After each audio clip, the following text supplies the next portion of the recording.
যে মালা আলী কুর্দি একজন আছে ইরাকের, তিনি মানুষের মুখে হাত দিলে এরপরে দেখা যায় যে ওই বাচ্চা কথা বলে বা সেই পেশেন্টগুলো কথা বলে, কানে যারা শুনতে পায় না তাদের কানের সামনে কোরআনের আয়াত পড়ে ফু দিলে আল্লাহর অলৌকিকত্ব থাকতেই পারে, সেগুলোকে সে প্রুভ করছে।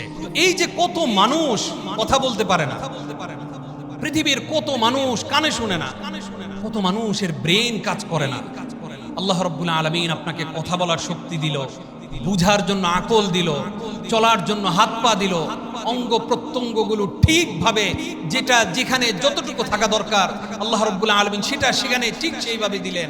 কত সুন্দর করে আপনাকে তৈরি করলেন। কোনো দিন একবার আপনার নিজের দেহের দিকে আপনি তাকিয়ে দেখলেন না যে এই নিয়ামত কে দিল? কোনোদিন আমরা দেখলাম? আমার কাছে মনে হইলো যে আমি বড় হইতেছি, আমার দাড়ি উঠবে, আমার তো এইরকমই তৈরি হওয়ার কথা ছিল, আমার হাত পা তো এরকমই হওয়ার কথা ছিল। আসলেই কি তাই? কার দয়া? কত আমাদের সমাজে এমন অনেক সেলিব্রিটি আছে যাদের সন্তানরা প্যারালাইজড, যাদের সন্তানরা হাঁটতে পারে না, কথা বলতে পারে না, অথচ বাবা অথবা মা পৃথিবীর সবার কাছে অনেক বড় সেলিব্রিটি। এই যে দহন, এই যে কষ্ট, এই কষ্ট পৃথিবীর কেউ বুঝবে না ওই বাবা মা ছাড়া।